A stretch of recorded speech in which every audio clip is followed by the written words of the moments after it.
All right. Good afternoon, everybody. I welcome all the participants and especially, of course, also our speakers today on our event on the topic Bosnian and Herzegovinian Peace Agreement turns 25, keeping the peace and championing a liberal, democratic and prosperous Bosnia and Herzegovina. As all of you know, the Dayton Peace Agreement is turning 25, was turning 25 years on the 21st of November. We already had a webinar there. This was the anniversary of the initialing, and on 14th of December, which is today, which is the anniversary of the signature. In this context, I would very much like also to thank our partners, the Karl-Renner-Institut and the Austrian Institute for International Politics, as well as the whole framework of the initiative that we call Young Generation for the New Western Balkans, to be supporting us in this event and to be of support in advertising and also in dealing with many topics dealing with the region in general. With these events, we try to look at this anniversary beyond the very important fact that the Dayton Peace Agreement brought a much needed peace to Bosnia and Herzegovina. We tried with these events also to tackle the ongoing struggles to transform the country into a liberal and prosperous democracy based on the rule of law and also based on market economy. Our first event, which we held on 20th of November, was dealing mostly with people working on the ground, like what are their challenges, but also very importantly, what have been their successes. So today I look very much forward in bringing more the European Union perspective into it. So what can the European Union do, like what is expected also from this young generation in order to have a perspective within Bosnia and Herzegovina beyond leaving the country. So maybe just very shortly, as for the procedure, we have been preparing a very short video of 8 people tackling these issues on how the European Union, how they perceive the European Union, what could be done, how we could cooperate better together. And I would also like to take the opportunity to thank Adnan Ćerimagić, who is also here with us and who will do the conclusions afterwards, for his efforts in doing all these interviews and also finding all the people who have been able then to shed some light on the topics they think are important. After the video, Johann Swoboda will take over and he will lead the discussion. And you can also then use a Zoom question. So back down, you can see the Q&A session. So if you have questions, please just write them in there and Johann Swoboda will take them up. But now I would say, let's take a look at the video, and I wish all of you a very interesting debate and discussion. And yes, Luca, please insert the video, and welcome to all of you. Thank you.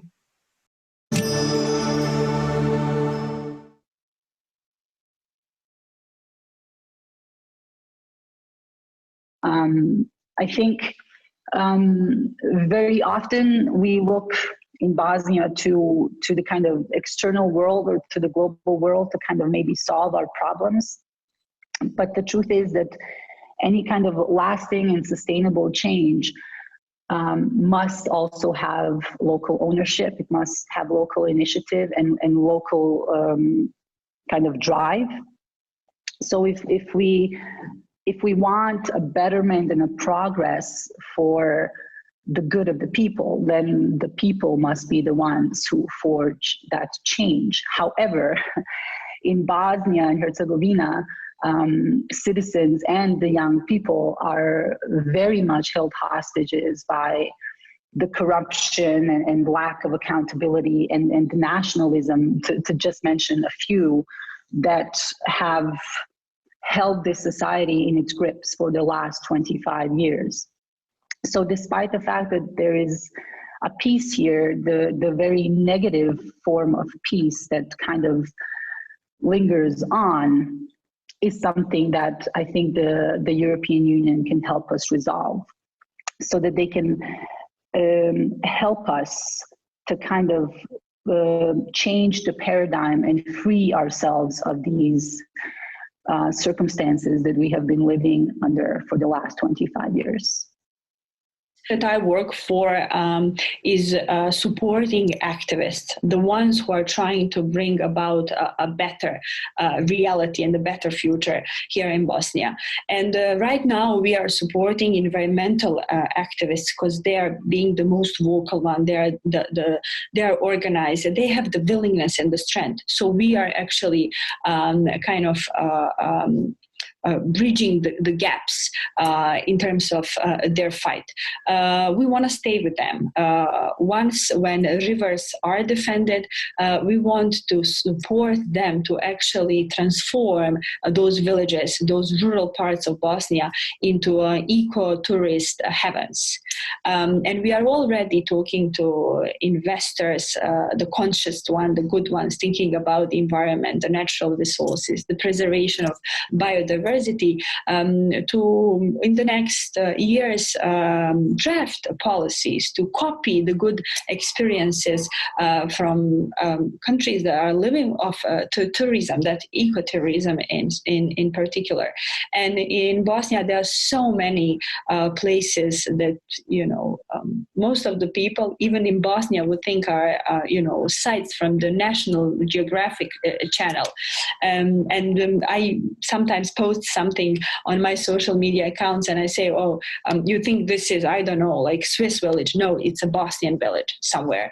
And there are so many potentials, and we want to support people to actually bring about that potential, to use it to improve the quality of life, people in rural parts of Bosnia, and then general people living in Bosnia.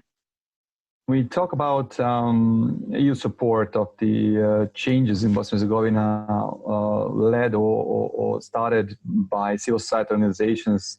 It is very important for them to really choose who will be their partners, so-called partners. If they are really advocating and working on the democratization of this country and more building more prosperity in this country, that it's very important that they find allies in this country. I think Bosnia and Herzegovina has around 25,000 NGOs, and not all of them are working on changes. Most of them are working, first of all, on consequences.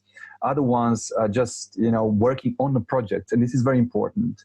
You have nowadays professionals who are writing very good project proposals. Project proposals are, more difficult and more difficult every year after year. And then you have professionals who are only doing this, but you don't know them. You don't know their names, and maybe they will not giving interview for this. So what you should do is actually recognize those people who are doing the advocacy and different kind of work, pushing our administration to fulfill their role and pushing our politicians to do their job. And this is what is lacking. After 20 years of our existence, I expect from international community an EU delegation general that knows who are the top 5, let's say like that, most active and proactive NGOs in Bosnia and Herzegovina, but not by the budget, not by the applied projects, by the political effort that they are pushing to change reality, and also the goals that we made in the last 20 years. This is very important, and this is what is lacking from EU level. I think the EU could pay more attention, of course, to these voices of the activists and the champions, and to also in several other ways, which could be more financial and technical help organized groups and initiatives that are now emerging, not just in Sarajevo but throughout the country, to help them to again establish the dialogue with those who are decision makers, to reinforce that Europe, no matter what is happening currently in Hungary, in Poland, in terms of LGBTI human rights, that Europe and the European Union is still standing behind such concepts as protection from discrimination on all grounds, including sexual orientation and gender identity, and that this extends to not just individuals, but to same-sex partners and to those people who are transgender. So it's not just an issue of a certain individual being discriminated, but it's also the issue that there is a structural discrimination, and that it, as a principle, that the EU is standing behind, that these issues and problems need to be solved for the LGBTI community as well. The EU could provide a platform for all of those independent and separate fighters for better future of Bosnia and Herzegovina to join together. I think the EU should open the discussion possibilities for people outside of the political spectrum. Currently, EU representatives are mostly discussing or debating with the political representatives, very rarely with members of the civil society. Basically, that needs to change, and that opportunity needs to be provided equally to all aspects of the society, with demonstrating willingness on the side of the EU to hear the voices of others who are not members of the political parties or who are not members of the official structures of Bosnia and Herzegovina, because those people deserve to be heard. I think that we can join forces. I think that the EU needs support from independent media, from civil society, from different segments of the society that are actually now kind of put aside simply because the EU accession is a political process. But that political process needs to be supported by those that are continuously pointing out to all the problems in the society that needs to be dealt with. And I think that that unified platform needs to be provided, and the best place is at the EU. So we can work together. One of the crucial moments is having support from outside of Bosnia and Herzegovina, especially from European Union side. This type of support should be some kind of more understanding of and actually to more understanding and support for this type of the program of political education, actually of the concept of peace building and support programs of cooperation and leadership building in Bosnia and Herzegovina, especially in the political side area. So that's the most important. Also, it is necessary to make stronger and better cooperation among youth from Bosnia and Herzegovina and the European Union, giving opportunity for mobility, giving opportunity for common projects and the programs of cooperation with European Union. Also, it is very important raising awareness about anti-corruption and democratization and the other processes important for the youth and for the citizens in Bosnia and Herzegovina. EU, but also the United States, can offer young people opportunities to engage with their peers, to engage with decision makers, not decision makers in Bosnia, because I think we need to work with those, but decision makers in the EU. For example, our Advanced Leadership in Politics Institute has every year 5 of its top members, those who have done the most and who have really showed great effort to work across party lines. We take those 5 to the United States. And every time we take young leaders to the United States for them to meet Congress members and senators and other decision makers, I am impressed with, what, they take away from the meeting. Not only those young leaders, but what the decision makers in the US take away. They, they leave the meeting knowing more about Bosnia, understanding what kind of challenges we're facing, but also what we should be doing. And I think if there's one thing I would recommend for, the EU to do more is engage in meaningful discussions with young leaders, not just, create opportunities to educate them, because I think they're doing that very well on their own already, but really talk with them about serious issues. And when I say serious issues, I don't just mean youth-related issues. Like most of the times when young people are invited for conversations with some EU officials, it's about youth policies. But why not talk about the migrant crisis, about the shrinking economy, the unemployment, youth immigration, brain drain, those are all topics that the EU can engage young people in, and I think we would be surprised. I mean, I was really impressed by the level of understanding among young people of those problems and the type of solutions that they are offering. So that would be my main recommendation. So I was actually thinking, what's the best way to help? But we do have this huge group of young people, and every day that group is growing, unfortunately, abroad, of Bosnians who are, who just decide to leave the country because they feel like they can't change anything.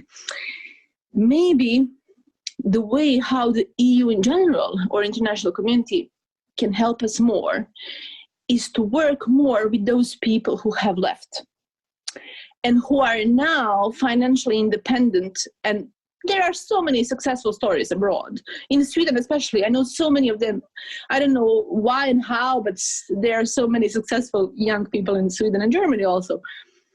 So we need to motivate those people to try to help their friends, relatives, if they are not willing to go back to Bosnia, to come back here, at least to help some progressive people here to make the change.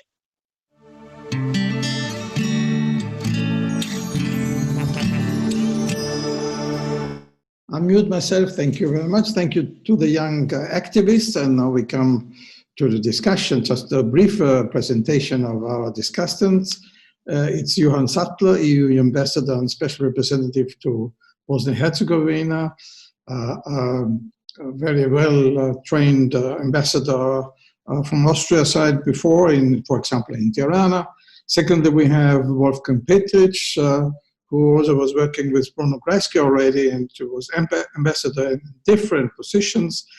He is former High Representative of the international community to Bosnia and Herzegovina.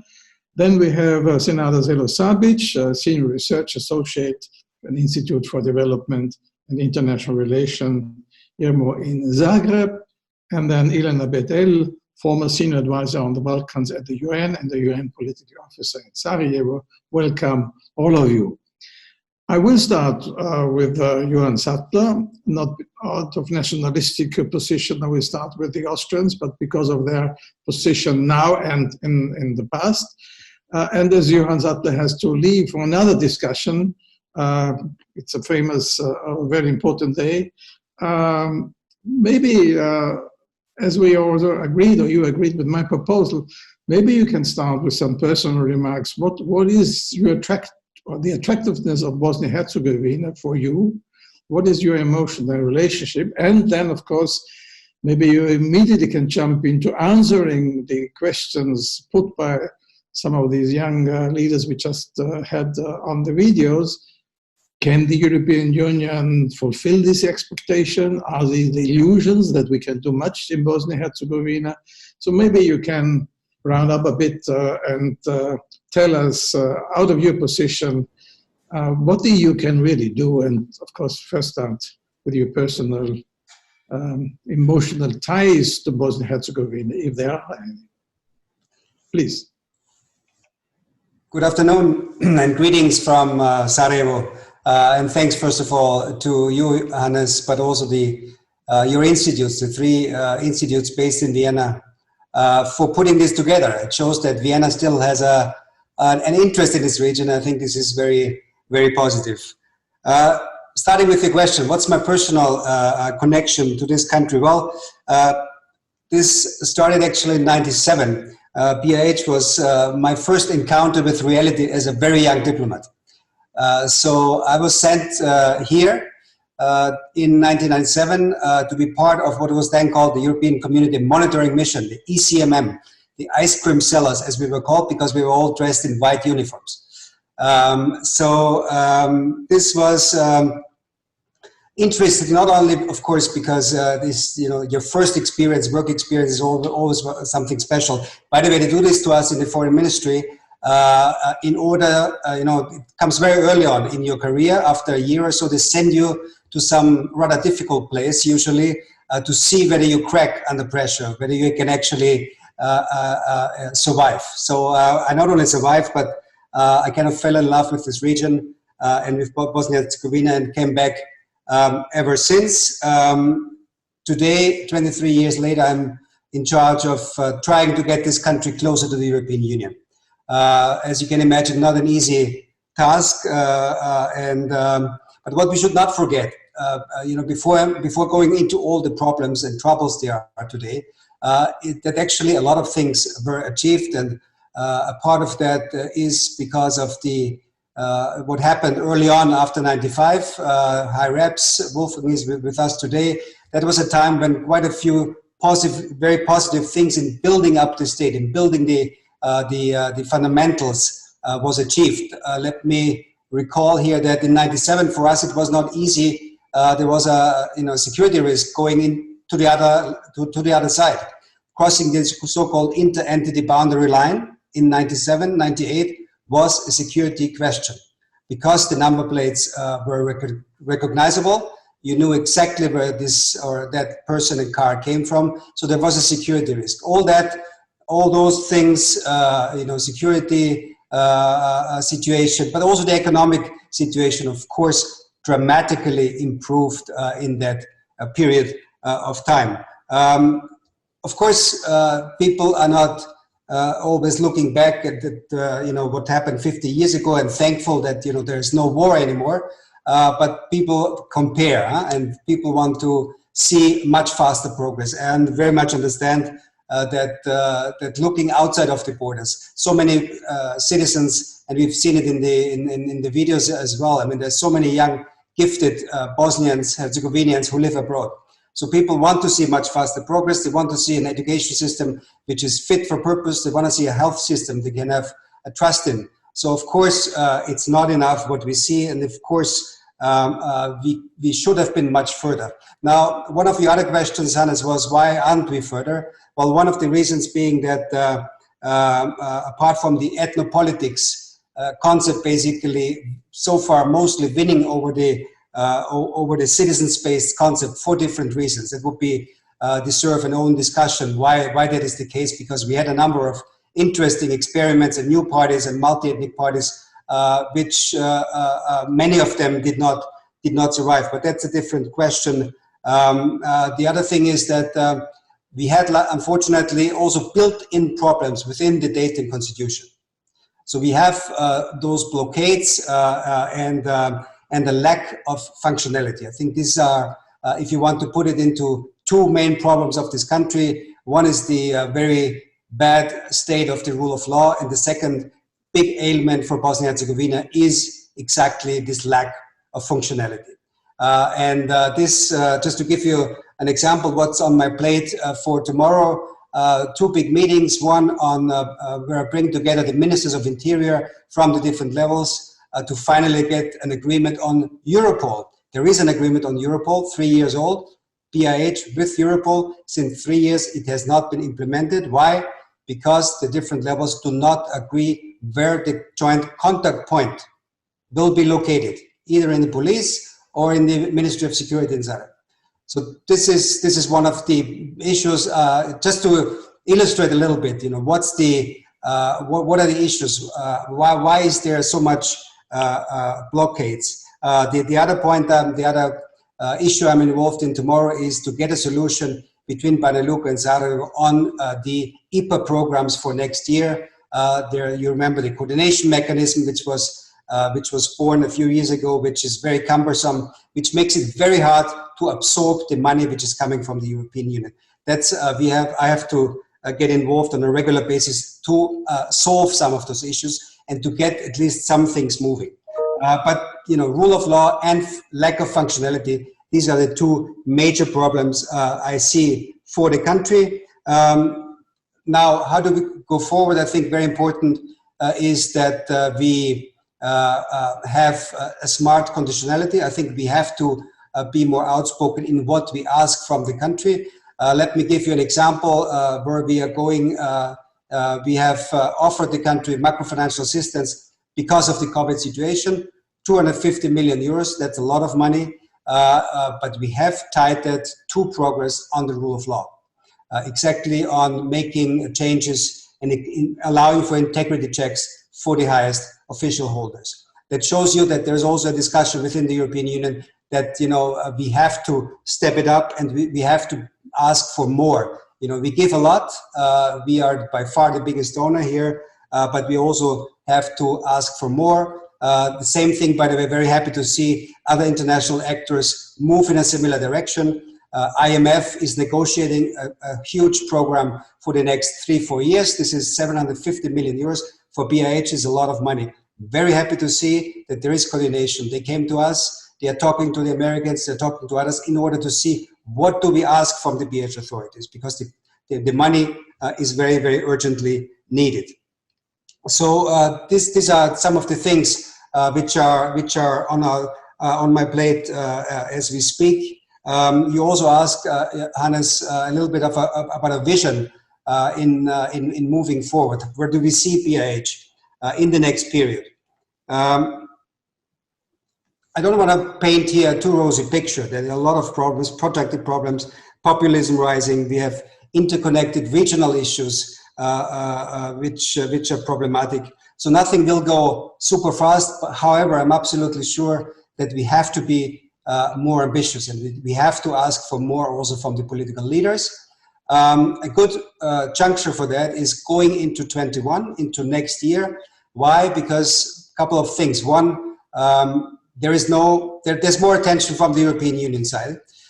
You've seen quite a bit of travel diplomacy from Sarajevo to Brussels and vice versa. There is a bit of an excitement that now at least we can speak about a candidate status for BIH for the European Union in the next years, with the opinion which is on the table, with some movement. We have seen Mostar was deblocked after 12 years. Next Sunday, citizens of Mostar will go to the election. So some things are moving there. The other positive thing, I believe, is more focus from the side of the new US administration. However, let me also stress here, in BIH, we didn't have a problem over the last years. There was no focus from the White House on BIH, which, if you want, was a good thing, which allowed us to also solve the Mostar issue. But of course, a much more focused Biden administration on this region might also help us to get more results here in BIH. Apart from that, we have no elections finally next year in BIH. This is also positive. So there's no there's focus on the real issues which are on the table, and I believe we have to use that chance which is on the table. What we need, apart from working closely with our international constructive partners, I would call them, is that we open up this debate much more also to young people. You know, people we've seen in the videos in the beginning. I had a few very good experiences over this last year in doing conferences.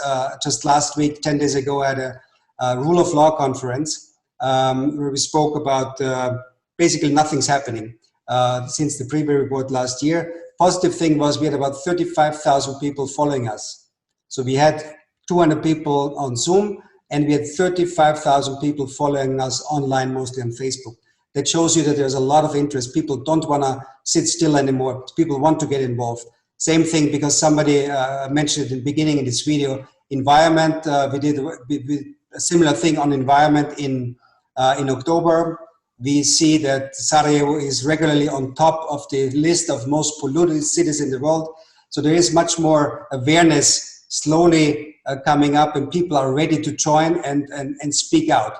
And I think the way to go forward is to combine those elements, to have both pressure from above with a synchronized international community, but at the same time without a bit of a groundswell, if you want, without young people getting much more involved, activists making their voice heard. It's going to be hard to achieve progress. But with that, I believe there is a chance, especially next year, and I can only invite all the well-meaning actors around this virtual table to be joining us, to help us to move forward.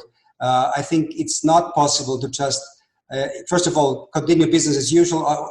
We have seen by far not enough results, but it's also not advisable, not to ask for more. We have to ask for more.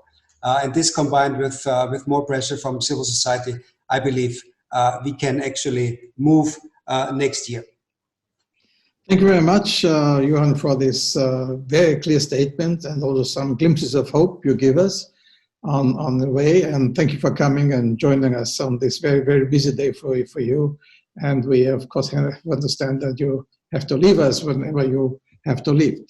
Now, the ladies will apologize me or will excuse me that I go to another man now, to Wolfgang Petritsch, because we want a bit to compare the situation as it is now and as it was. Maybe, Wolfgang, you also can tell briefly what were your emotions when you came to Sarajevo, what was different when you left, and how do you see the situation now? From outside, which is also an inside. Please, Wolfgang, if you unmute yourself, and you have to unmute yourself.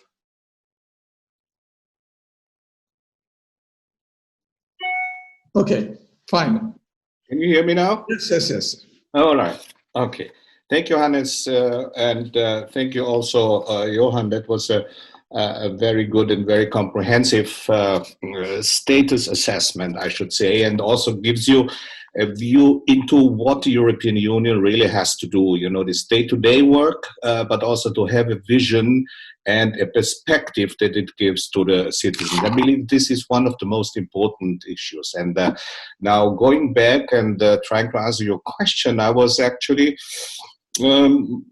involved with Bosnia only much later. I wrote a dissertation on Yugoslavia, so I know the history. I knew the history, and in this way I was sort of prepared on the theoretical, on the academic level. But then most of my career was spent in the United States, and that was, of course, also a very important precondition for working then with the Americans in Bosnia and Herzegovina, as already before also in Kosovo when I was the European Union special envoy. Now, the time when I came there was a very special one, because the return, the so-called minority return, had come to a full stop. After the war in 1996, 1997, there was basically a return movement, but this basically went to the majority areas. But clearly the Dayton Accords were there to grant the right to return to your home of origin, and also to repossess. These two issues were very important, and at the beginning of my stay there, that was actually at the center of what we needed to do, because there was also a lot of pressure coming, let's say from Bonn, from Germany in particular. They wanted to send the refugees that were stranded in Germany back as early and as soon as possible, which added to the all-over pressure, political pressure that we were exposed to. But it was very important that, because in the end, over the next couple of 2 years, actually the return process really took up speed, and it was probably the most important time for returns. It was also the last chance, so to speak, because after 5 or 6 or 7 or 10 years, people usually do not want to return any longer if they actually wanted to return at all. So this was, and in this context, there was also for me, because Hannes, you were asking for sort of an impression that I got there, which is still on my mind. And I remember in the course of this very extensive return activities, where we worked very closely with the American-led SFOR, the stabilization force, which were there still with 30,000, 40,000 at the time. which were extremely helpful because they moved away from their forced protection to actually proactively go on the one hand, for the refugees, to help them to create a safe and secure environment on the one hand, and on the other hand, to go for the first time after alleged war criminals. These two things were, of course, interconnected and extremely important for the overall security feeling there. And in one of these frequent outings, we came to a house which was just again occupied by the family that was that had to flee. And the house was basically restored. It was not such a big problem. But in the same house, there was a family that that was already living in there, which was transferred during the war. So there were two different ethnic families, if you may. And and then I asked the family, the rightful owners of the house, so the woman there said, well, how are you going to handle this now? I thought, okay, we would have to take the illegal occupants, so to speak, out and put them up in the temporary stuff. And then she said, well, actually, they have nowhere to go, so they can stay here until their house is repaired. And this was for me, such an important experience where you could see that in spite of these many years of wars and destruction, this kind of compass for what is right and what is wrong was not lost. And I think this is something which gives you also hope even today when it comes to the future and the prospects for Bosnia and Herzegovina. We need to get these people who are still around, of course, the younger generation, instead of leaving, because one has to say this is not an option that we have to provide for the young kids. We have to provide for them with a perspective which is something that they can rebuild their country. It's already a delayed reconstruction in so many ways. Now, let me, because you also ask about other experience there, and I have mentioned that I have spent a lot of time in the United States, at the United Nations, the Security Council at the time. Austria was a member of the Security Council in '92 when very important decisions were taken, not all of them which I, in retrospect, would agree to, like the safe zone and safe areas and all this stuff. But what was interesting was, of course, working with the Americans at the time, and we are now, why I'm saying this, we are now again approaching, maybe with Biden, a new era of cooperation, hopefully on the one hand, but on the other hand, when I read that these old Clintonites are coming back and want to basically restart what we did 20 years ago. This is something which we Europeans definitely have to hold back. This would not be a thing to reinforce the OHR, to use the bomb powers again. You cannot, a quarter of a century after the end of the war, do as if the war was just over. And another apropos war issue. I think we have been playing into the hands of the nationalists whenever we raise alarm of a return of war. This is precisely what the nationalists want to hear, because then they can tell their respective clients, listen, even the Americans are saying this, that war will come back. So therefore, you have to wait. You have to vote for me. You have to support me. So this whole discourse about war and conflict, is very counterproductive. And there's of course also another issue when it comes to Bosnia and Herzegovina, and this is almost goes into this kind of cultural issue. And I vividly remember dealing with one of the most senior American diplomats in my office. He had a very important position. I will not say it. And this guy was always talking about, well, you know, my experience in Papua New Guinea and so on. And I didn't pay too much attention to this. A couple of years later, when he published his memoirs, I went through, and I have to read a few sentences from there just also to lighten up, but also tell you how important it is that we Europeans really, that the understanding, you know, of what actually goes on in Bosnia and Herzegovina cannot just be imposed by us. We need to be much more sensitive when it comes in. But this guy has written about that he was in the 1990s, he was ambassador to Papua New Guinea, the Solomon Islands and Vanuatu. There was approximately 4.5 million inhabitants, comparable to that of pre-war Bosnia. Okay.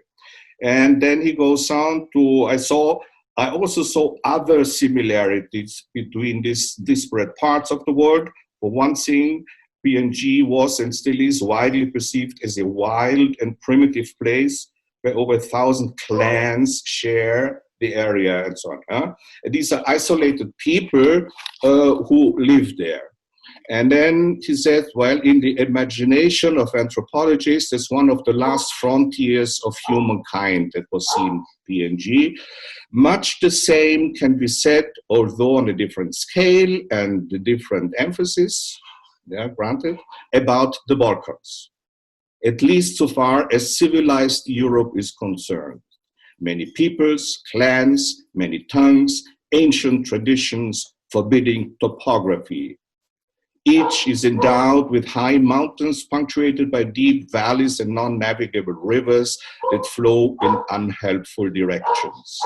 Topography, with the isolation comes an almost mystical attachment to land fought over, land that has seen rivers of blood expended in its defense. So, I mean, it's easy to mock, yeah? But there's a serious side to it, which I want to emphasize. We need to accept much more than we did in the past as Westerners, the individual cultures and traditions there. And of course, I'm not talking about corruption and all these other issues.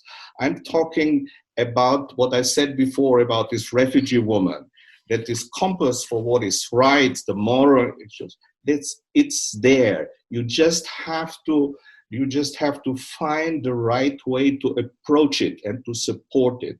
And there, of course, we have to say the international external intervention is a very rough and very insensitive instrument. It is needed immediately after the war, but then you have to finally realize that you have to apply soft power, smart power. You have to be much more into trying to understand what they want, to appeal to responsibility and to cooperation. And this is what unfortunately has been missed in the past on many occasions, but this is also due to the fact that the series of high representatives, they could not be more different. And nobody asked me to follow what my predecessor, Carl Bildt or Carlos Westendorp did, and my successor, the late Paddy Ashdown, did exactly the opposite of what I was doing.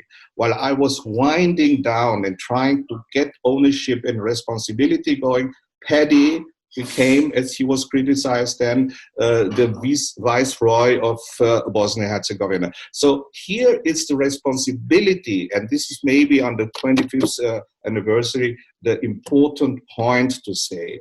We need to be far more sensitive when it comes to these soft issues. Thank you very much. We'll have a second round, but that's very interesting and very clear message also. Now we come to Senada, and Senada, she is from the region, so she has some feeling. Maybe you can also explain what your special feeling is towards Bosnia and Herzegovina, and how do you see, how is Europe and the European Union, and you are living in a European Union country, how should they proceed in helping the people of Bosnia and Herzegovina? Senada, please. Thank you, Hannes. Greetings to everybody. Of course, initially, my thanks to the organizers, the three institutes, for doing the Dayton 2 part of the conference on the very date of the signing of the agreement, which is today. On the first question on how I see Bosnia, obviously it has many elements, being Bosnian myself. One thing that I am aware is the sensibility of, and I congratulate you all speaking about Bosnia and Herzegovina, being both Bosnian and Herzegovinian myself. I always like to hear the full name rather than only Bosnia as reference, which I know is sometimes annoying to some people from Herzegovina to hear. A lot of issues have been raised, and I also saw the two questions in our Q&A part on the screen. And I also listened carefully to what Ambassador Sattler said on the good intentions and the ambition of the European Union to help Bosnia become a more functional, or have Bosnian elites and elected politicians work for the goal of reforms. But I have to say, as much as I would like this to happen, I don't see how long we need to continue basically deluding ourselves that the current elected elites or politicians or leaders are actually genuinely committed to making this country functional. I'm sorry that 25 years after the end of the war, we speak only about not having a new violent conflict in Bosnia and Herzegovina. And then everything else is still on the agenda, making the country fully functional, while we also understand or acknowledge the regression that basically we have seen in Bosnia in the course of the last decade, or maybe longer, in terms of emigration, in terms of economic underdevelopment, in terms of environmental degradation, and probably in terms of the role that non-EU friendly countries are doing in Bosnia. So we have all these elements that we have to confront with, and I think Bosnian citizens should not be grateful, but also that element, but should understand that there is partnership between the European Union and themselves, and that the European Union or the international community cannot solve Bosnian problems. But I think also the EU really needs to start understanding that sustaining the current approach is not going to, I wish we could have the situation that we only need to be patient a little bit longer, and then we will have an accountable, responsible Bosnian leader who will actually commit to change the Bosnian situation. Ambassador Sattler said that we had several experiments with cross-cutting ethnic political parties, but they never succeeded in gaining the wider political representation. My opinion isn't that it's not only their fault. Probably, maybe, partially, maybe they're not ambitious enough to an extent, but I think we need to look at the rules of the game, because the rules of the game that Dayton created favor ethnic politics. They do not favor cross-ethnic political parties. They do not favor civic political parties. They favor only ethnic politics. And I think with ethnicized politics, with reduction of politics in Bosnia and Herzegovina only to ethnic category, Bosnia cannot become a fully functional, normal state that can qualify for EU membership. We need to ensure also individual rights, and there are mechanisms to ensure collective rights. But we cannot have the collective at the expense of the individual in a modern European country. So there is this value-based argument. There is also the economic argument. Bosnia is 3 million people, and Bosnia has 14 governments, parliaments, and numerous administration. As much as we can argue that we can make it functional, it is burden that we need to carry. I think as rational human beings, we need to find a way how to have a more functional, less expensive state that provides for the interests of its citizens and peoples, but at the same time does not spend all its resources on its sustainment, and then at the same time do it in a way that is non-transparent, that is corrupt, and that we observe it and then think that Bosnia is something special. I think we have to stop treating and start looking at Bosnia as just any other country, and do away with excuses why Bosnia cannot be functional. Bosnia can be functional, and I think if we know what kind of state we want to have one day in the European Union, then we will start making steps that enable the current politicians to continue benefiting from the system. So my advice would be for the European Union to create a vision of what kind of Bosnia-Herzegovina want, what kind of state they want to see. Check it with Bosnians, see if we agree on this vision of a small, normal, democratic, fully functional European state that serves interests of its 3 million inhabitants. And I don't think we can do it without the change of the constitution. And Ambassador Sattler mentioned Priebe report that was widely followed. Priebe report, if you read it, has a list of recommendations how judiciary should be changed and institutions. And then in the end, the report concludes that all this cannot be achieved without the constitutional reform. Dayton is simply suffocating the ability of Bosnia-Herzegovina to become fully functional. We have to confront this. This is not a dream. This is something that we need to confront as reality. We can't make this country functional under the current system. It simply uses too much energy and too much resources. I think we better replace it with something more functional. How? It's a different question. But it does not need to be a conflict to replace it.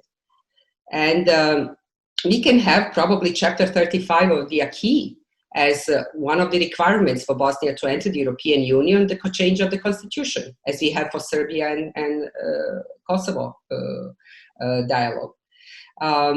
And just last point on the US-EU relations.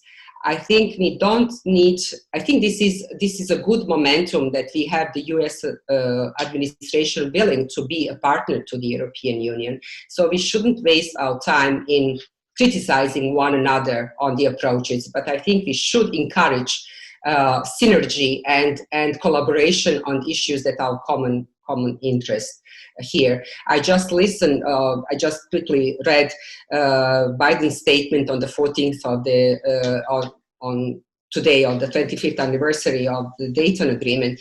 And he actually said that actually the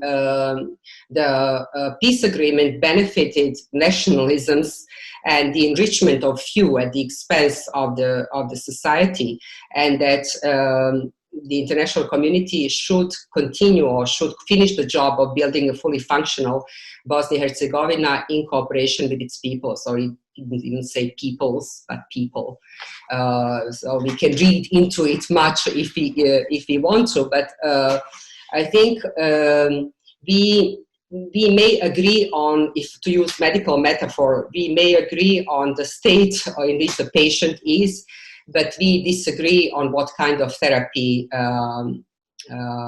Bosnia-Herzegovina needs. And as encouragement to do something. I think Bosnia is what could be described a low-hanging fruit. Bosnia is doable in a sense that the country can be made functional, but we need a different approach. Doing the same, expecting something different, I think psychiatry has a definition for this. Thank you, Senada. I would just want to come back in a second and final round on this question. What can we really do? Is it a change of the constitution, or is it other elements of it? Without going into the technicalities, but I think that that's the basic message also which should come out of this debate. But before I come to that, of course, we have to ask our last speaker, Ilana. She is the only one not coming from the Balkans, if I include the Austrians to the Balkans, which not only Metternich did, but which we can do in a very strong sense. So what were your impression when you came there? Was it reminding you on the Middle East and localities and difficulties there? Or what was your feeling, and what do you see as somebody not coming from the region and being close to the region? How has things developed? Please, Elena. You have to unmute yourself first. Hi. First of all, thank you very much for inviting me. I think I'm the only speaker who was actually there during the war, and in 1995 when the Dayton Agreement was signed, and in 1996 in the first half of 97 when it was implemented initially. I arrived in Sarajevo in early 95. I joined UNPF in late 94 and arrived in Sarajevo in early 95. What was my impression? War-torn. Very struck by two things. First of all, my original calling is as a historian of the First World War, so it was very symbolic for me to be in Sarajevo from that point of view. Unfortunately, a few years before, my mother had died, and had been ill for many years. And one of the things that struck me after a few weeks in a war zone was that a war zone is very much like dealing with disease and death. It's very detached from reality. There's this parallel reality going on. And Bosnia was a parallel reality, even though it was on everybody's television screens every evening.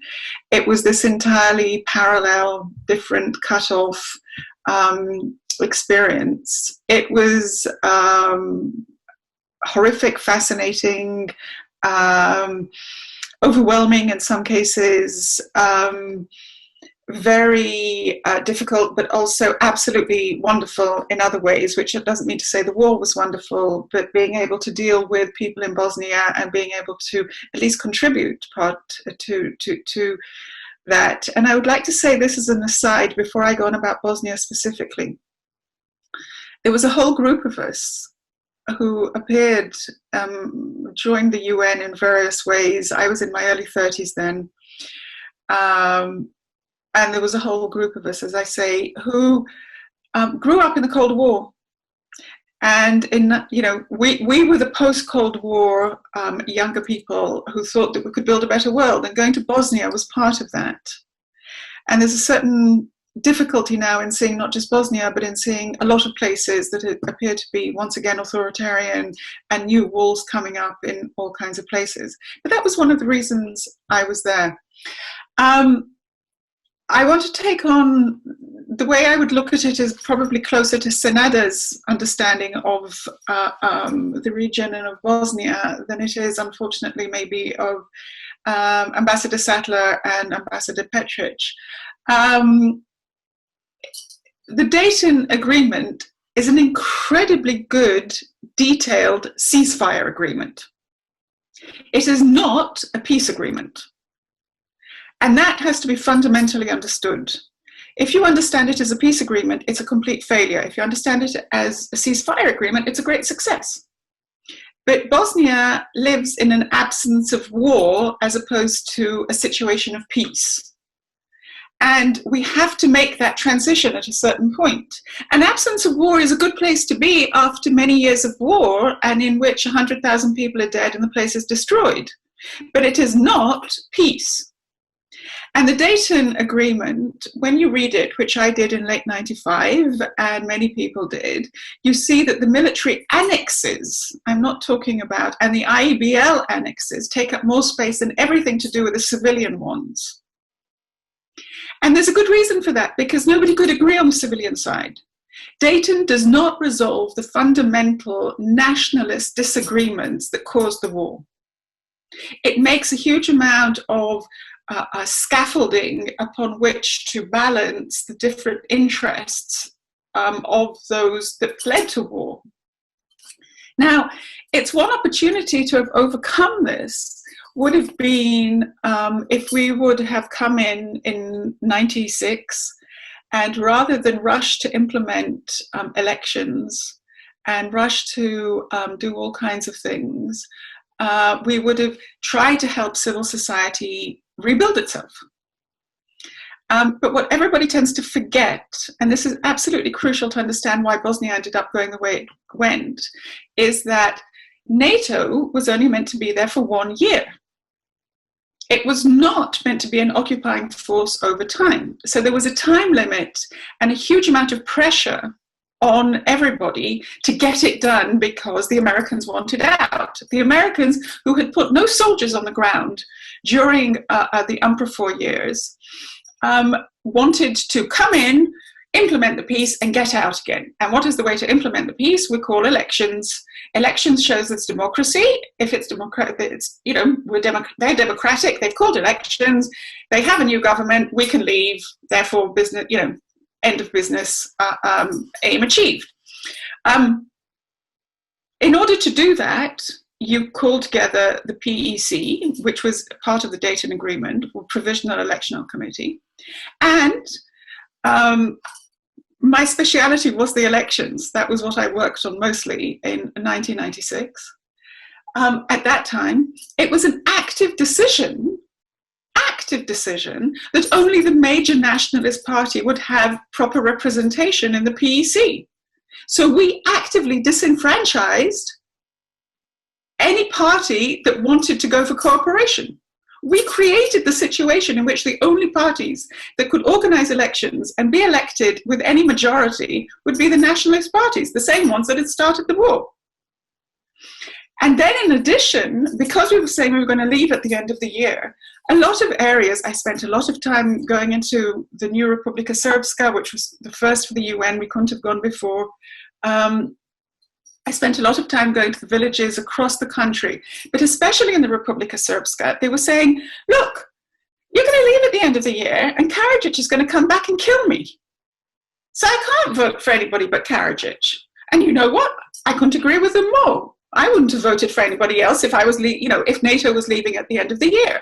The fact that it slowly became obvious that NATO couldn't leave at the end of the year, but nobody was willing to make that call, only made the situation worse. I'm going back in detail into this because I'm merely trying to say that we did not end up in this situation just because everybody was malignant.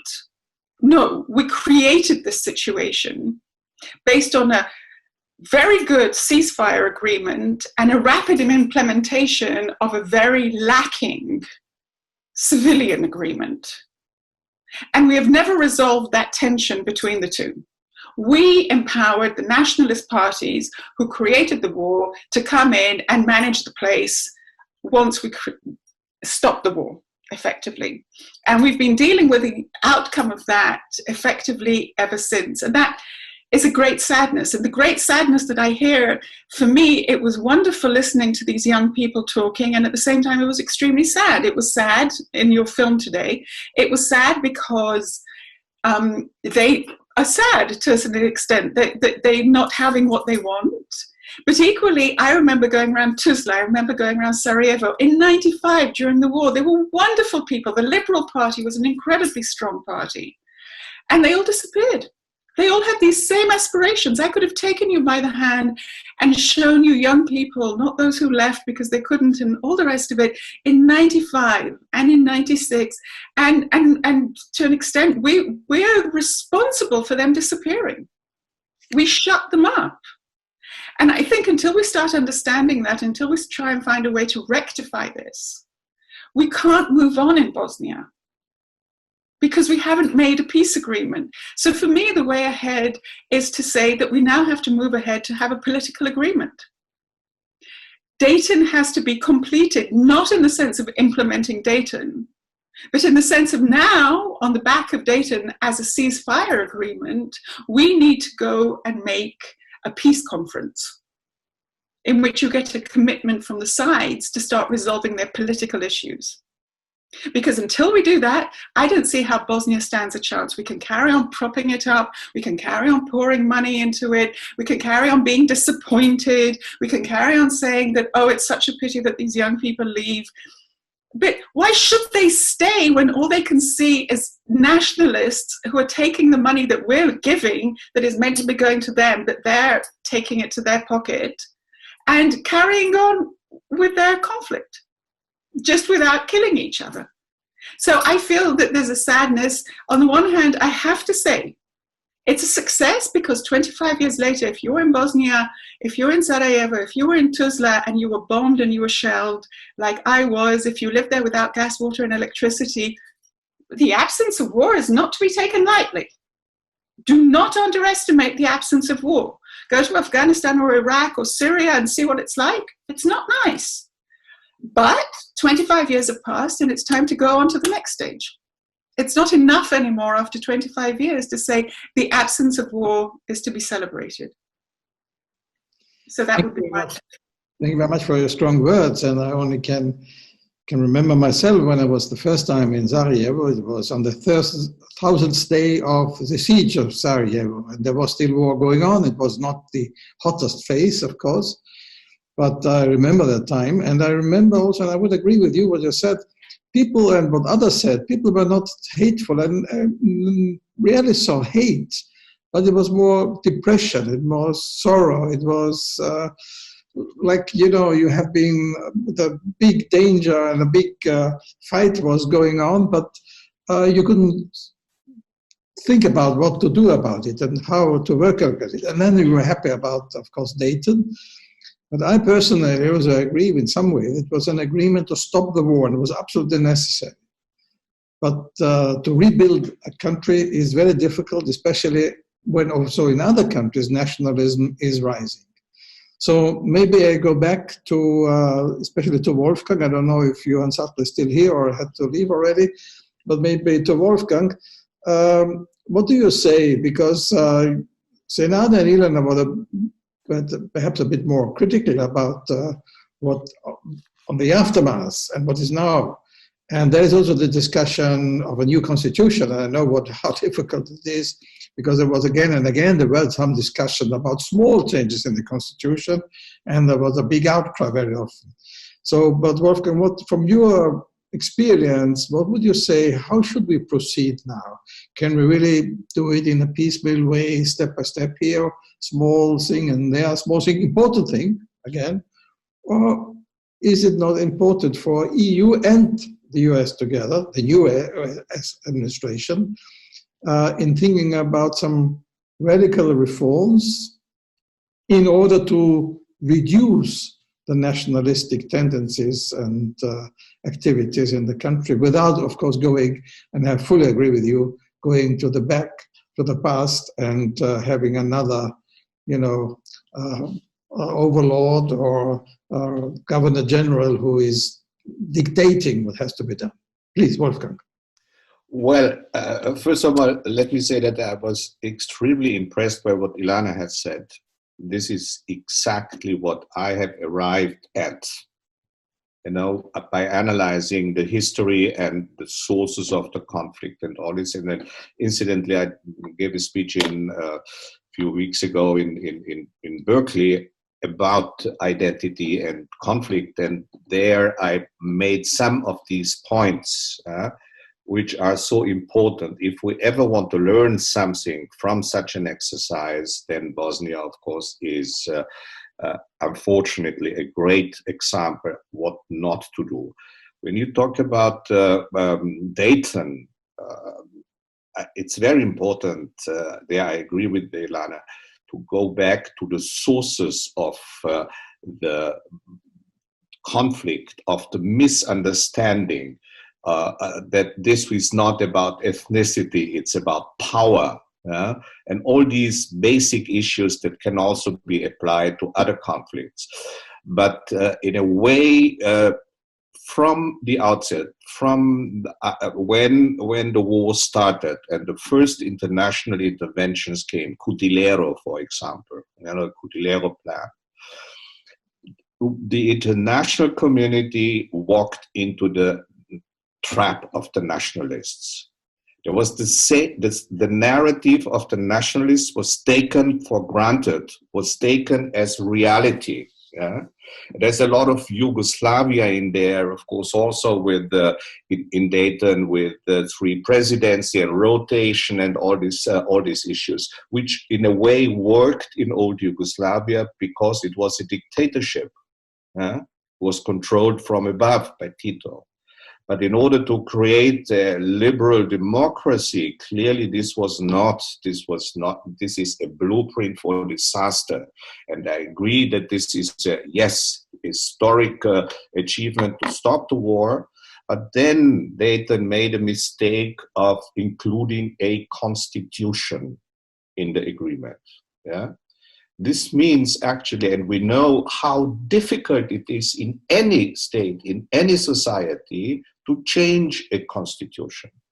Instead of, for example, going the way of the Germans after 1945 and have a Grundgesetz, with a sunset clause until it is agreed in the country.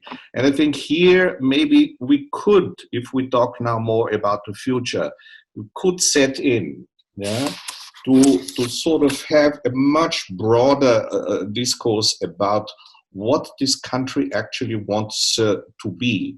What is the vision? There is no common vision. And we had, even after 25 years, the reason why this conflict got so bloody was, of course, the diametrically opposed visions for Bosnia by the Serbs and by the Bosniaks. And this is up to this very day not resolved. So we will, there again, I agree with Ilana, go on, doing here a little bit, there a little bit, and it will not change. However, on the other hand, being a realist also, you cannot from the outside again impose another supposedly ideal constitution or framework or governance system. So therefore, I believe the only way forward is actually in a way what the European Union is doing with itself. Yeah? And there actually the last decisions taken now about the budget is for me quite a good example how in a way of convincing, of brinkmanship, of all sorts of things, that you then get a change. And this will be piecemeal because, unfortunately, to the notion that we can just simply exchange and put in a new constitution will simply not work. A combination thereof, yes. That we go on with this, what the European Union is doing with its mission. It's one of the largest missions worldwide in Sarajevo. So this is, of course, quite a heavy engagement there. Not enough politically, but in many other ways, it's a heavy engagement. And then really activate civil society, get the liberal parties, Nasha Stranka, many, and of course also change the approach. It's not top down, this is what the nationalists want and this is how it works. You need to go really try and establish a system where from the local communities upwards things change. Because at the local level, people realize he or she is a good mayor. They're doing something. It's more transparent by the sheer fact that you're closer to the, and there's also the day-to-day issues, the bread and butter issues are much closer than if you have this kind of abstract discussions about veto vital veto power and all this kind of stuff. Yeah, this is all a big problem, of course, but will not be resolved from above. The established political elites are not going to leave, and why are they still re-elected? For the simple fact, first of all, I mean, this is a bit too banal, but I think there's something to it. About 50% go to the elections. That's about the number of people who get their jobs or some sort of whatever they need through the parties. So they're here for half of the population, and the other half is simply not being taken care of. So there you need to go to the local level, to the communal level, and build from there. I think this is something which is difficult for the European Union, which is difficult for any external actor, but this is what needs to be done. This kind of combination, this kind of dialectical way that you try to go on like the European Union is doing, of course, I mean, when you read the Prive report, it's very well established what needs to be done. And I agree with Senada that, yes, I mean, Prive clearly had the task to do this within the framework of the existing constitution. Yeah? And that's simply a fact. But to work on this side, the European Union, by what Ambassador Sattler has described, Johann has described, and then at the same time try and do whatever can be done with NGOs, with parties who go across ethnic lines, to support them, to go to local communities. Like now, when you look at the last local elections, there are quite interesting results also, smaller ones, but there is something in there.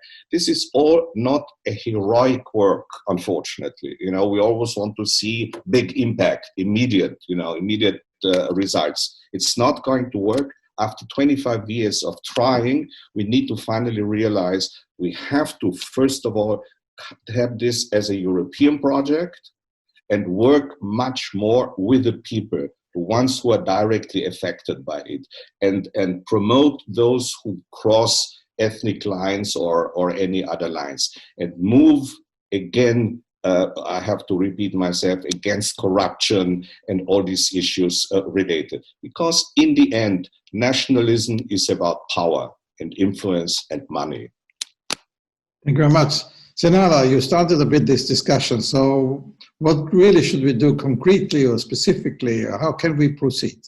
Senada, please. Thank you. I appreciate both comments, and especially Ilana's really colorful, emotional, passionate description of how it looked like, because sometimes we focus on the immediate and we forget where we started and actually how we got to where we are right now. I think the description of the Dayton Peace Agreement as a very good ceasefire agreement is really excellent, and that if we agree at least that we can't prepare what is here, but we need a different document to serve us as a framework, as a blueprint for different Bosnia and Herzegovina, I think we achieve a lot. I don't see the understanding within the European Union, and certainly not in the wider international community, that we upgrade Dayton? Do we have small interventions so that we satisfy ourselves with introducing or changing the Dayton with incorporating decisions of the European Court on Human Rights, and that's enough, so it will make Bosnia functional? Or we fundamentally think about what is this entity called Bosnia and Herzegovina, how many people it has, where it is placed, what it can be, on the basis of which we are building. And so I think the most important thing is not to limit ourselves with the current system, because we think, people say be realistic, but if we change reality, then we observe different reality. So there is a courage and challenge in seeing something before it materializes. this is the difference between visionaries and between people who only believe when they see. If you can allow, and I'm not saying this is easy, but let's first see, can Bosnia really be just a normal, fully democratic state with all the problems that need to be acknowledged in building, reducing the level of fear and building trust, because the social contract is basically lost in Bosnia. But if we agree on good foundation of what a country can and should be, then we find a way how to do it. But if we want shortcuts and short solutions and keep believing that somehow the incentives for the politicians will change from them not being corrupt rather than being transparent, I think we will simply lose time. And from a perspective of an EU taxpayer, I think this is too expensive. If with this investment, over time, Bosnia has become more democratic and more stable, then we would say, okay, maybe 10 or 20 years of this kind of investment paid off.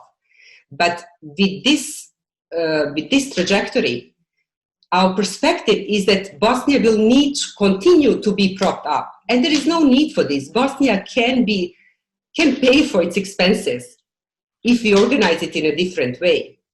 But in the current way, there is too much space for you abusing office and not being accountable for this. There is too much, there are instruments given to politicians to hide their irresponsibility and lack of genuine commitment for working for the public good behind this veil or wall of protecting group rights and protecting my people. But your people are being more poor. Your people are emigrating, and the other guys' people and the other guys. But they all stay in power because they manage, the system allows them. If we put the best people in the Dayton system, the least nationalists, I mean, remember Dodik, he was the poster child of not being a nationalist. But he is smart politician. I mean, we shouldn't delude ourselves that these are not rational actors. They are very good, of course. They wouldn't be able to stay in power if they were not competent and rational actors. But they use the system for their own benefit because the system allows them to. So we should not, plead to their conscience or to their change of character or something, that one day they will wake up and they realize they have been doing wrong to the country and the people, and now they will start doing good. They will change once the system changes. And I think this is doable, and it cannot be imposed. It should not be top down, but it can also not be only bottom up, because the bottom up can happen if the international community changes the rules of the game. What it means? It means only applying what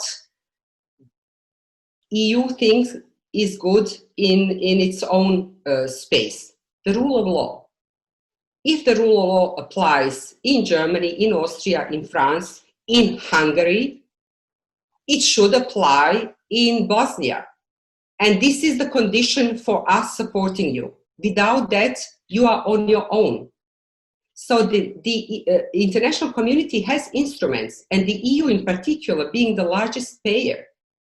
But European taxpayers' money should go for good cause in Bosnia. They should not go into the pockets of politicians who do not deliver. And I seriously don't understand how long we can continue with this policy expecting that they will change for pleasing someone, because they are not going to do it out of their own will. They will do it once they are forced to change, or someone else will come who will play by different rules. But if they have financial assets, if they control public assets, if they control security services, if they have legality of being elected to office, and if they control media, who can fight them? We need to level the playing field. We need to make the rules of the game as such that other political parties or other bidders for political participation can join. Then we will have a more fair play. Then we'll see if there is no abuse of office, if we really if we strengthen the judiciary, can they really maintain the clientelistic networks that keep them in power? Wolfgang was right. If we look at the makeup of people who vote, they don't need millions of votes to stay in power. The system is so segmented that you need relatively small number of votes to stay in power. And people fear their jobs and they vote and thus keep them in power. So I think joint effort, both bottom up and top down, can make a change. We need to know what we want to achieve.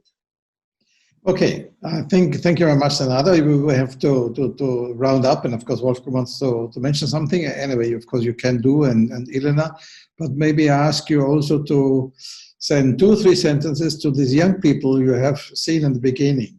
What should they do now? Should they emigrate? Should they continue the work? Should they put more pressure? So maybe also direct as your last sentence in this round, or it's the final round, an answer giving to the young people your advice, your proposal. But anyway, we'll do it in the round. Wolfgang, Ilana, and then Senada. Wolfgang.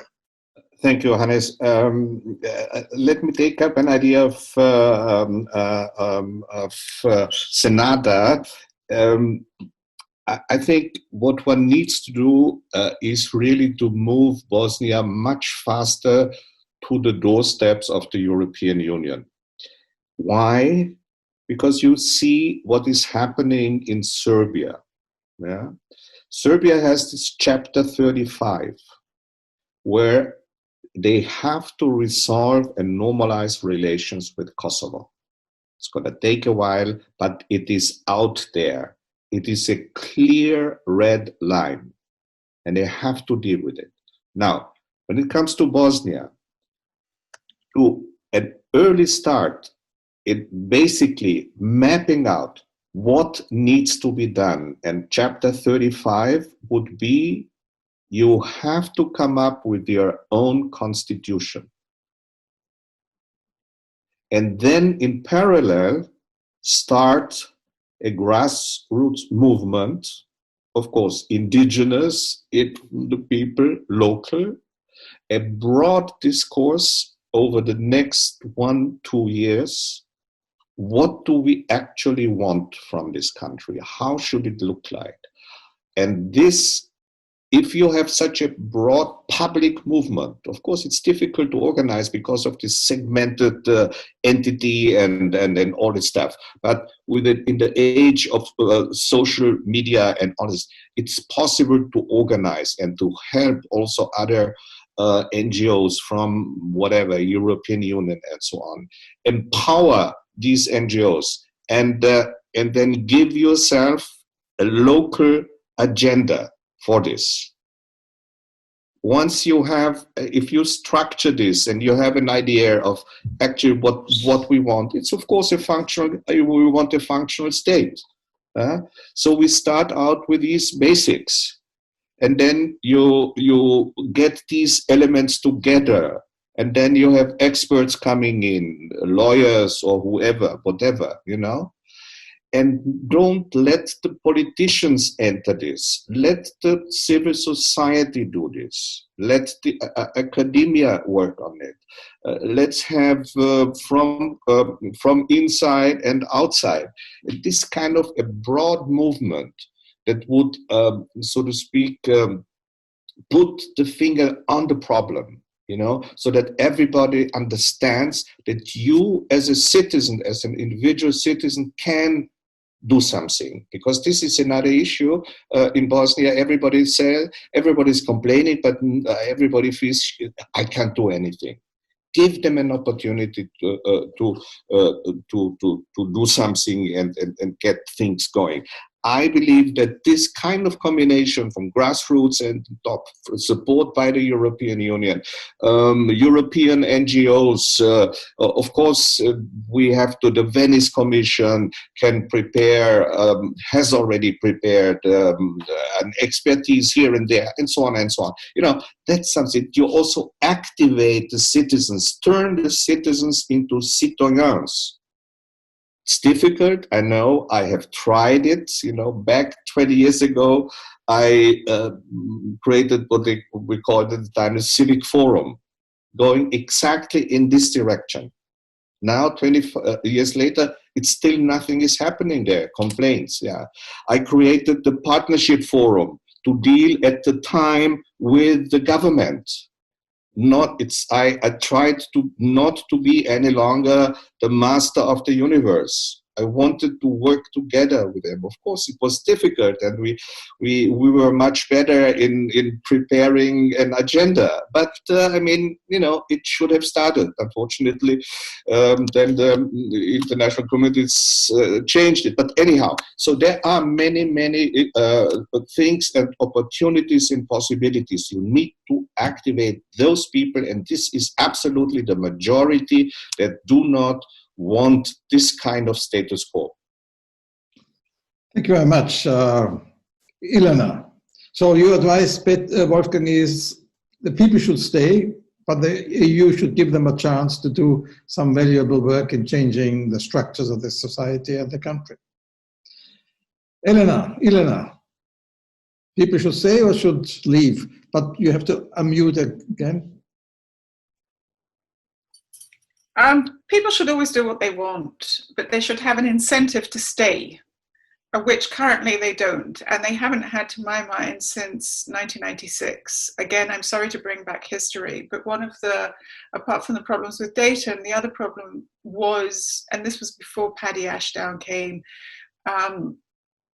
the entry of the international community post-war for implementing Dayton, in many ways disenfranchised the local community. Lots of money poured in, but then lots of experts came with it. This was a country of engineers at that time, but they brought in lots of other experts to come and build roads for them. There's a certain lunacy in the way we went about this, which, by the way, we've seen repeated in Afghanistan, in Iraq, in anywhere that we've gone to. So the first thing, and this very much follows along what Wolfgang was saying, I would try to return the power to the people. Instead of saying, I'm an expert on everything, here's my money, but you must do it the way I want it done. I would go about it in a slightly different way. And my way, moving 25 years along, apart from my idea that you should have a convention involving the people of Bosnia as to what future they want and how they see a political settlement coming along, not their leaders, but some form of people's convention. The other thing I would do is use the acquis process of the EU for rewriting the constitution. So in other words, instead of setting about a politically impossible task of let's all write a new constitution, because as everybody has said already, you can't rewrite constitutions unless you, I don't know what, nobody rewrites constitutions, it's too difficult. You shouldn't write one to start with, but that's another thing. But if you've already got one, don't start doing that. But what you can do is, in the process of the EU accession with the acquis communautaire, use that to reshape the constitutional arrangements of Bosnia. And I think that could be a very good place to go. I would take Wolfgang's idea of set deadlines, very clear ones. You have to resolve your political disagreements in the same way as Kosovo and Serbia have got to resolve their political disagreements. And by the way, Bosnia, as opposed to Kosovo, is not a disputed, if you want, legal entity. It is very, very legal. The problem is it's not functioning. That's something else entirely. I would, as I say, invert the process that we've had up until now. Up until now, we give money and we impose solutions, and we're very surprised that somebody takes the money and nobody does the solutions. I would go about it in an entirely different way. I would say, here's your prize, EU membership. perspective. However, as opposed to other countries that join, we want you to also, as part of the acquis, to also do this and this and this and this to make yourself more functional. And you must call a citizens' community or convention to discuss your political disagreements and push it back to the people constantly. Don't take ownership of it from the people. Don't take ownership of Bosnia-Herzegovina. If the people of Bosnia-Herzegovina don't own it, they will never be able to move ahead. And young people, if they will see that they have ownership, I come back to that wonderful film that you showed at the beginning of this. All of those people are wonderful. They can take ownership. Listen to them. They've all got ideas. Why are we sitting here discussing what the future should be? They all know exactly what future they want, but nobody is empowering them to do it. I think that the process of the acquis can be a very empowering one. It doesn't necessarily, and before everybody jumps up and down and says, but the acquis goes down a very specific way and you've got to do this and that. That's not true. Every acquis follows a different process. If you start looking at it carefully, each one has a different emphasis because in each country that wants to join, there's different problems to start with. And if we were to look at it as a perspective of how do we use the acquis to create a new constitutional order in Bosnia and to return Bosnia to its young people, I think that would be very, very possible and a great achievement. Thank you very much. Senada, the last word, please. The last word to the young voices and young people that we heard in the beginning. I agree. People are free to choose as they like. I think our joint and common effort should be to create conditions in which they can prosper and flourish where they are. But sometimes, these are personal conditions. And nobody should be criticized for lack of ambition or too much ambition. But I think we need to encourage them, and we need to show by example. We also need to do as older generations. We need to finish what we can finish. We should not, push the responsibility and problems to the generations. They will anyhow have lots of problems to deal with. So let's try to resolve what we can here. And then when they come, they will have other issues to tackle and grapple with. So my plea is for cooperation. My encouragement is for their ambition and freedom to choose and some trust in their abilities that they can do it, not to wait for others to do for them, and then have the full ownership of and responsibility where they live to make Bosnia as best as it can be, and I believe it can be. It's full of resources. Thank you very much. Thank you, all of you, very much for this very interesting discussion, much longer than we expected. But I think it was very exciting. I must say, as a last remark before I hand over to Adi to make the conclusion, all of a sudden at lunchtime I was called on phone by a journalist from Sarajevo, and he said, "Can I make an interview?" And I say, "Okay, I have a time now. And what should we do?" And I said, and it's very similar to what you said, I said we should be very radical. Let's open negotiations now and say them, okay, you can come if you do the reforms, and including changing constitution or constitutional arrangement, you have now the incentive to do it because the way is open, but you have to do your job. And of course, as all you said, the job has to be done with the citizens. If it's a citizens convention, young people, the example Wolfgang mentioned, but I think the people should be involved, and must be, at the end, it must be a constitution or arrangement of Bosnia-Herzegovina, not of the European Union. But we have to give the incentive, we have to give the chance. And I think that, for me, the message all of you gave is very, very important.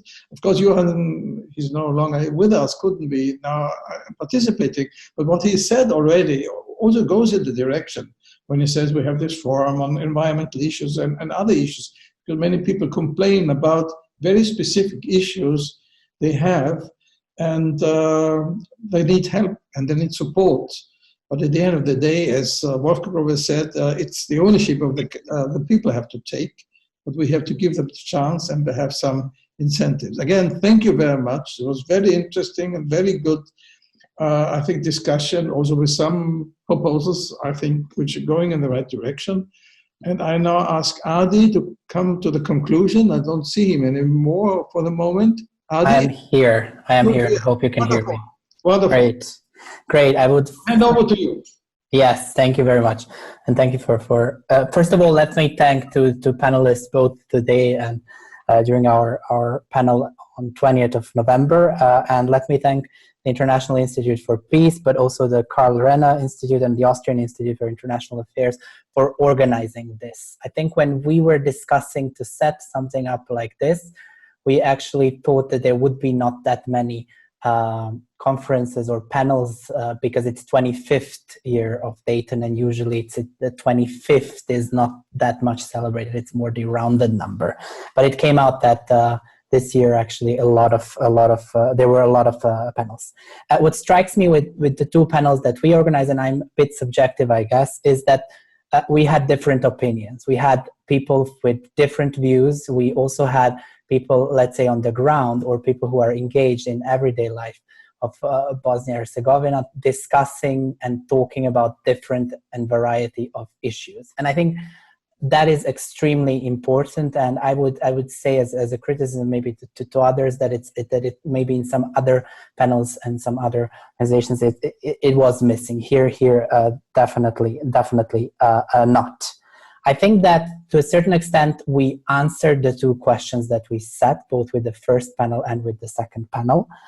The answer is clear. There are people in Bosnia and Herzegovina that want, that believe and that want a liberal, democratic and prosperous Bosnia and Herzegovina. We've heard in the first panel a study on European values that was explained to us in great detail, of how many, that actually majority of people in Bosnia and Herzegovina have a very European understanding of what democracy is, very liberal understanding of what democracy is. It's not a strong man, it's in line with what I would say majority in Europe believe that. We also heard that things change over the decades, because there was a similar study done 10 years ago and now, and we can see striking answers. For example, when it comes to the respect of countries' political institutions, in 2008, only 64% thought, but still a majority, thought that it was important to respect countries' institutions and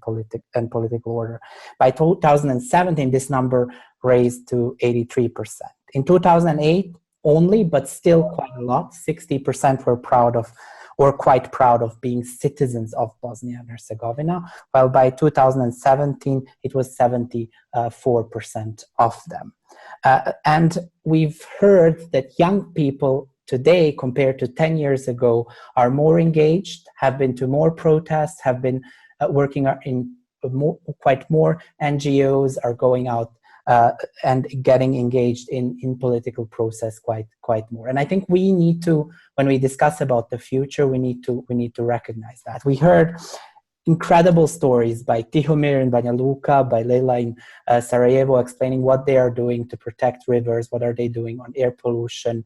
We heard a story from Tihomir from Banja Luka about how difficult, but how he wants to get Bosnia and Herzegovina included in European program of biking lanes and what that would mean for tourism and for Bosnia and Herzegovina. So I think that they showed us, and the studies that we've heard at the panel and some of the insights that we heard also today show that there is will, there is understanding of what that future Bosnia and Herzegovina should be, and there are people fighting for it. Now, the other part of the question, what the EU can do or what the outsiders can do, is a bit more confusing, I would say, both also from the first panel, but also from this panel. I think there is a lot of, since the overall impression about the EU enlargement process with North Macedonia and Albania is as it is, I think that also in case of Bosnia and Herzegovina, too many people who are at the regional level, who are engaged with the EU accession in Bosnia and Herzegovina, do not put a lot of hope on it. They see it as being too weak, as being not motivating enough people Tihomir and Leila, but inside the institutions, inside public administration, inside political parties, and they are looking for other solutions, alternative solutions that can, let's say, incite that motivation and the things. And we can hear also, we've heard also today different proposals on what that can be. One also point regarding also today's, I think it was Hillary Clinton who said, just because we didn't break the glass ceiling doesn't mean we need to stop trying to break it. And I think it's the same for Bosnia and Herzegovina. Just because we think that the EU process brought us to a certain level, then maybe halted, doesn't mean that it will go away. It's there to stay. Same goes for supporting individuals in Bosnia and Herzegovina, supporting citizens, supporting institutions and the processes. And EU is there to stay. I think that is something that also comes out from today's discussions. That's just the question: how quickly is realistic for us to model that process, taking into account what is happening in the EU. And as a last point from my side, and there I would leave. I would ask us to all to be cautious when we are discussing about how the international community and EU and the US-EU relations can be used to support reforms in Bosnia and Herzegovina. I think when discussing that, we should discuss with each other and we should understand what are our motivations in those discussions. And we must not lose sight of what is happening in the EU, what is happening in the US, and what are the challenges in next 5 to 10 years. But also, we should not lose the sight of where Bosnia and Herzegovina is today, not just in minds and hearts of Bosnians and Herzegovinians themselves, but also compared to rest of the region and compared to rest of Europe. I think that we are, and I've heard Senada saying that in one other panel on Dayton, we can be imaginative. We can find ways to think outside of the box, to think also inside the box, but a bit further. And by not going either to the past or not destroying the processes that have already started, that might not have broken the glass ceiling. If we think about 2014 protests, if we think about small protests, if we think about Leila and Tihomir and others that we presented.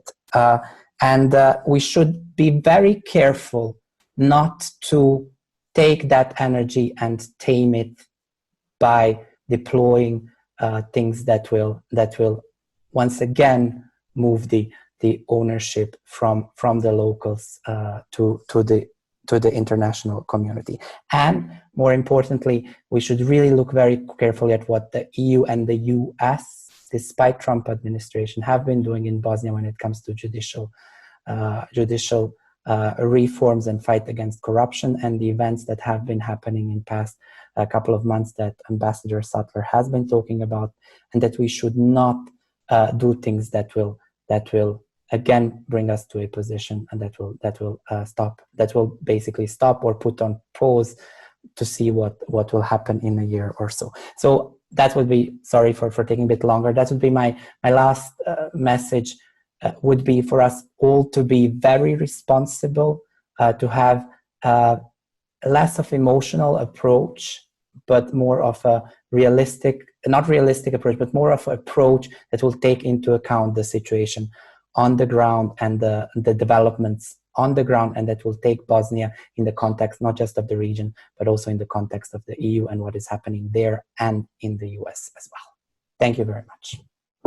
Thank you, Adi. Again, thank you, everybody who participated. And I think the common message is, yes, not taking away the reforms from the people, but giving to the people, but helping the people, supporting them to do the necessary steps. So, thank you. And with that, I will conclude this session and this panel.